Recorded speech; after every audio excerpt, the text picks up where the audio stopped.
Oke, Assalamualaikum warahmatullahi wabarakatuh. Hari ini kita akan mempelajari tentang perpajakan di pertemuan ketiga. Nah, sebelumnya saya akan menyampaikan dulu materi yang dibahas pada pertemuan kita hari ini. Terdiri dari 5 sub, yaitu istilah dalam perpajakan, cara membuat NPWP, fungsi NPWP, sanksi kepemilikan, dan penghapusan atas NPWP. Nah, yang pertama kita bahas dulu tentang istilah dalam perpajakan. Nanti ini sering kita jumpai ya. Nah, yang pertama adalah wajib pajak. Wajib pajak adalah orang pribadi atau badan, meliputi pembayar pajak, pemotong pajak, pemungut pajak yang semuanya sudah diatur di dalam peraturan perundang-undangan tentang perpajakan.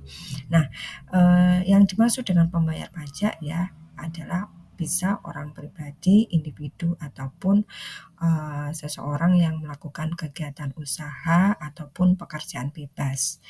Nah, untuk pemotong pajak ya disebut sebagai pemotong pajak ini siapa? Bendaharawan. Ya, jadi misalkan kalau seperti saya bekerja sebagai pengajar di Putra Sawajar, biasanya untuk gaji saya selama 1 bulan biasanya akan dipotong PPh pasal 21 atas penghasilan saya oleh bendahara. Nah, berarti bendahara di sini adalah pemotong pajak. Nah, kemudian yang disebut sebagai pemungut pajak ini siapa? Pemungut pajak ini adalah misalkan seperti kita membeli barang di toko. Nah, toko ini memungut barang yang kita beli eee, dikenakan PPN 11%. Nah, berarti toko ini disebut sebagai pemungut pajak, ya. Nah, untuk wajib pajak ini yang dinyatakan sebagai wajib pajak adalah yang memenuhi syarat sebagai subjek dan objek pajak. Yang disebut sebagai subjek pajak itu adalah orangnya, bisa orang pribadi atau badan. Sedangkan untuk objek pajak di sini adalah yang sudah menerima atau mendapatkan penghasilan atas pekerjaan atau kegiatan usaha yang dijalankan. Nah, sesuai dengan azas dan sistem pemungutan pajak yang sudah kita pelajari sebelumnya bahwa ada satu azas yaitu self assessment system, di mana kewajiban dari wajib pajak di sini adalah selain melakukan perhitungan sendiri, kemudian melakukan pembayaran, juga wajib untuk melaporkan pajak ya yang dibayarkan. Nah, untuk penghasilan di sini adalah penghasilan yang sudah melebihi PTKP. PTKP itu apa? PTKP adalah penghasilan tidak kena pajak. Untuk orang pribadi, PTKP-nya adalah 4,5 juta per bulan, atau kalau diakumulasi dalam 1 tahun penerimaan atau pendapatan yang diterima sebesar 54 juta ya. Nah, berarti nantinya wajib pajak ini harus melakukan pembayaran atas pajak penghasilan yang dia terima. Oke.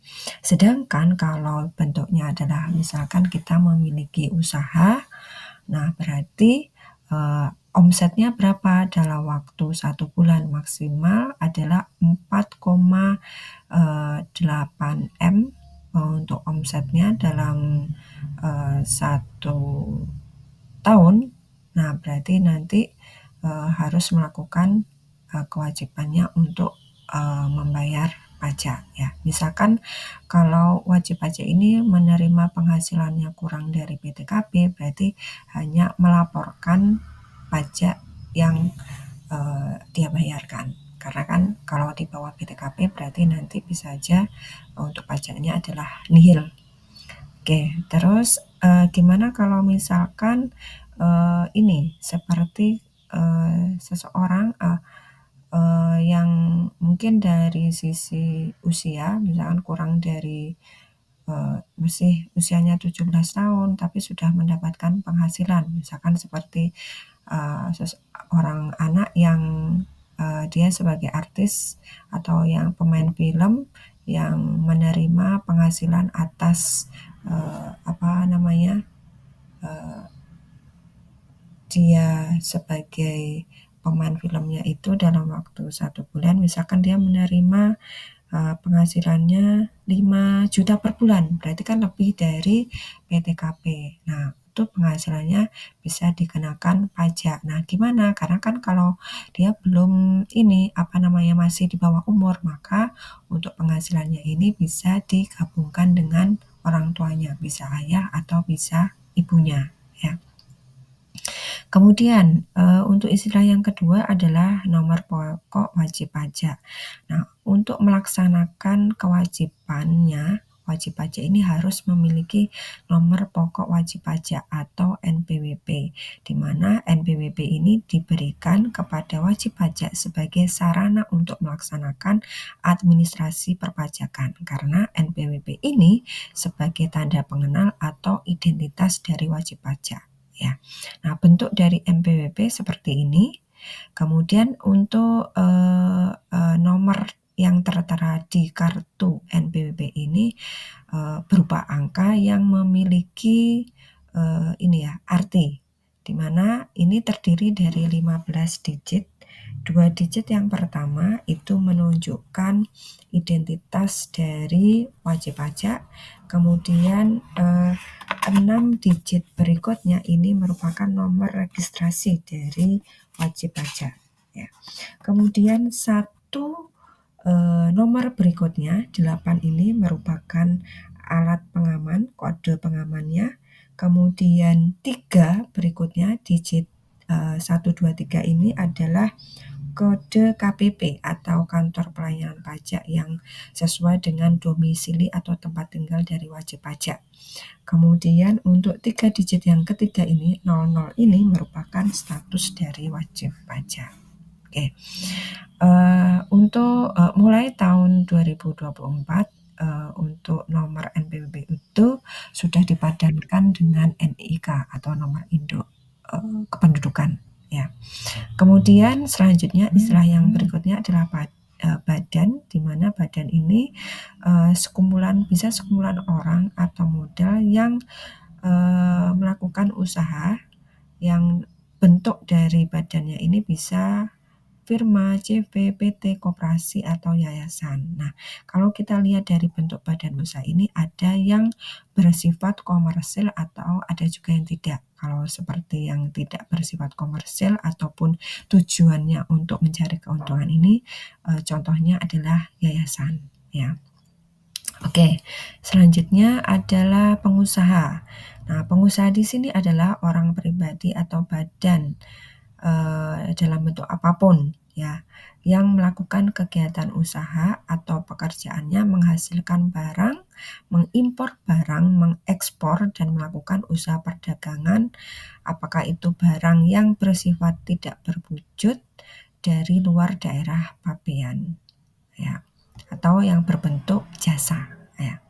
Kemudian untuk pengusaha kena pajak atau PKP, yang disebut sebagai PKP di sini adalah pengusaha yang melakukan penyerahan atas barang kena pajak atau jasa kena pajak sesuai dengan peraturan undang-undang perpajakan. Nah, kalau ada pertanyaan apakah ada barang atau jasa yang tidak dikenakan pajak? Ada, ya.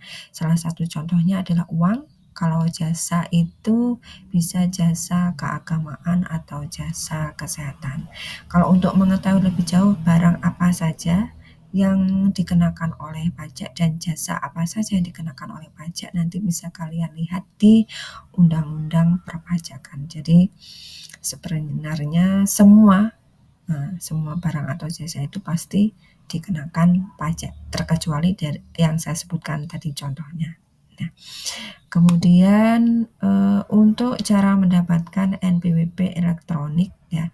Nah, kalau dulu zaman saya itu untuk mendaftarkan diri atau untuk mendapatkan nomor pokok wajib pajak ini kita harus ke kantor pelayanan pajak, kemudian di sana antri mengisi formulir dan kita harus membawa syarat-syarat yang berkaitan untuk mendukung kepengurusan dari NPWP ini. Selain identitas juga kita harus menyertakan email aktif karena nanti kan untuk, pelaporan pajak itu buktinya akan bisa dikirimkan melalui email ya.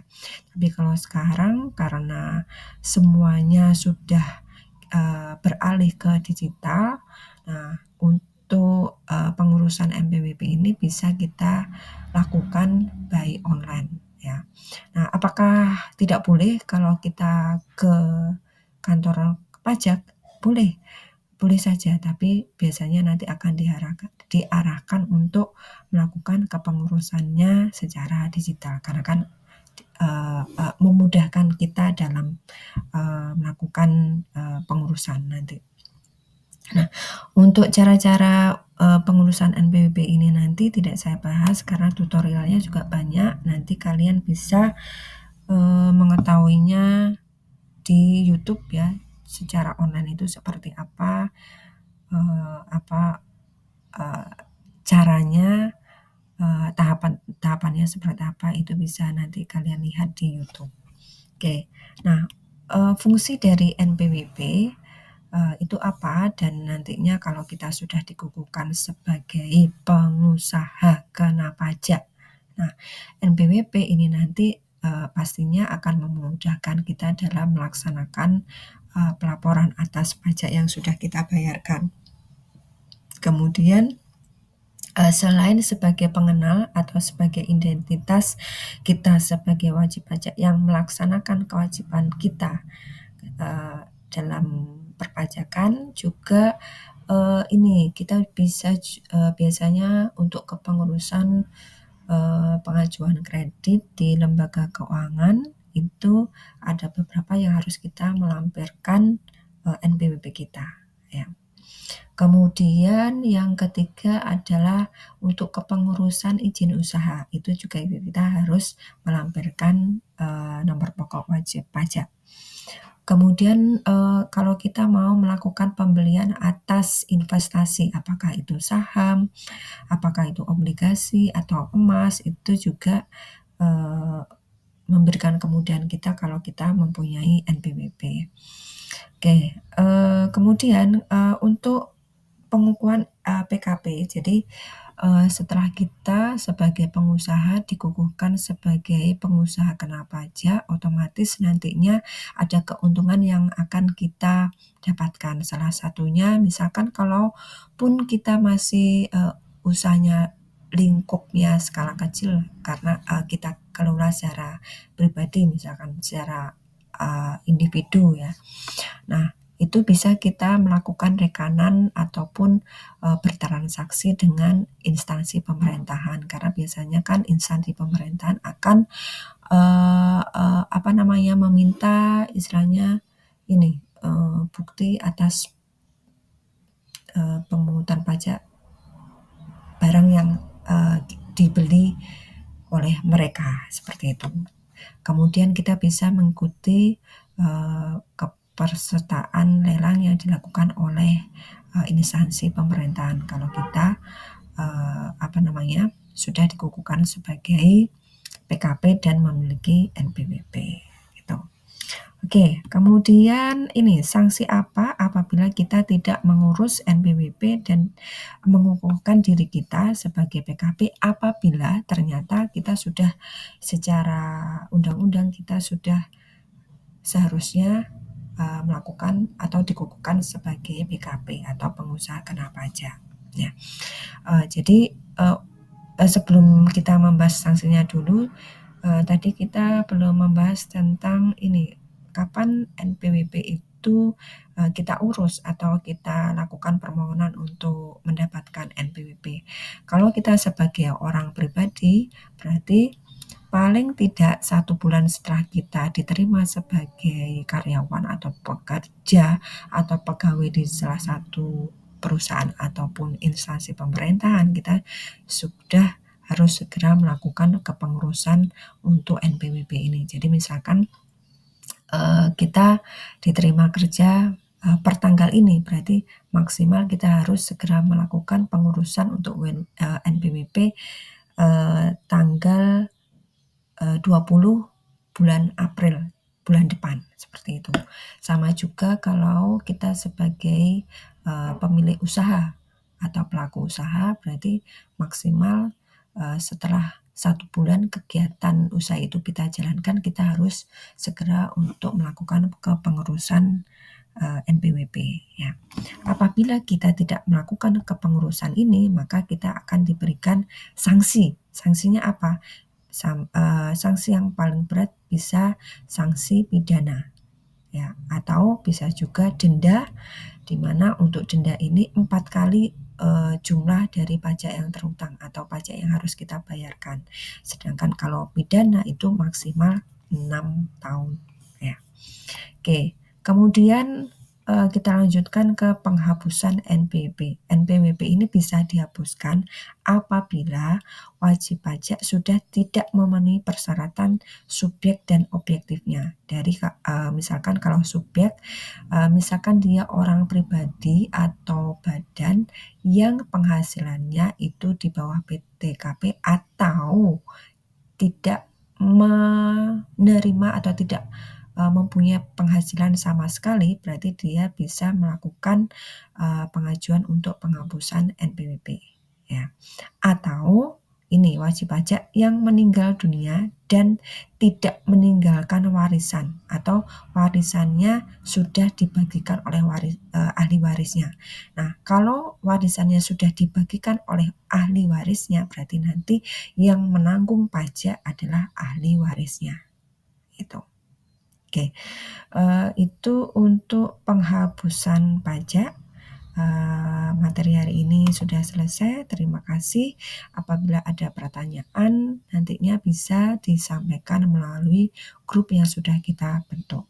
Terima kasih. Selamat siang. Assalamualaikum warahmatullahi wabarakatuh.